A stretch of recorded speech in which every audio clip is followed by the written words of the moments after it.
Rosenior was sacked yesterday by Chelsea, and there are different rumors about the next coach coming in, and there were also some rumors about some managers not being interested in the job.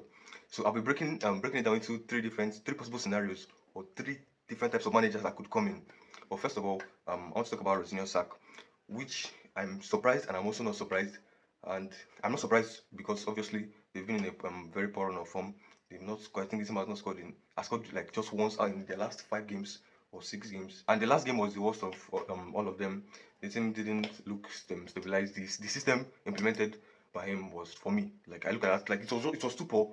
I think he probably just panicked. He was missing some players. Injuries, didn't have enough players to have on the bench, which I understand why he did that. Because I mean, my question why did Garnacho not start, because he was one of our available winger options, but like he wanted to, like what I'm guessing is that he wanted to have an attacking option on the bench, and then he played 3-4-3, and to me, he didn't even implement it well, because like Gusto, that is the right wing back, he's not coming out. He's staying in, and he's now looking like Neto from right wing is becoming another wing back. So I don't understand what he played there. But why I'm surprised is, first of all, he was given a 6.5 year contract, so he still has over 6 years left on the deal. Which at that time when they gave him 6.5 year contract, it just felt stupid to me because he has not yet proven himself. You likely want to give him 1 season, so they could have given him like a 2.5 year contract and expecting to assess him after 18 months.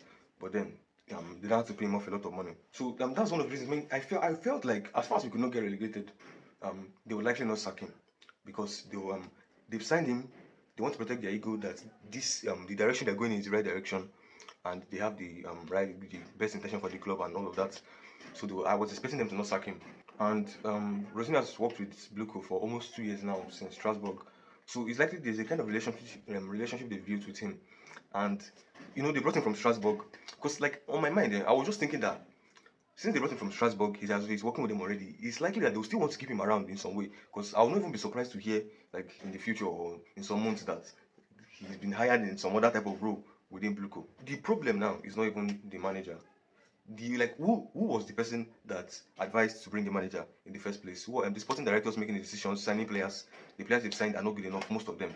So you need to change the sporting directors, or you need to change the model, or better, in my opinion, needs to be less involved. He has not run anything related to sports, but somehow he came in and every manager, every good manager we had fell out with him. So he's trying to involve himself a lot more, and he doesn't know so much about the games. So even if Rosenior was sacked, we'll likely get a new manager bounce. The next interim manager might win the semi-final of the FA Cup. But even at that, well, we've not solved the problem long term. I just hope we don't get another average coach this summer again.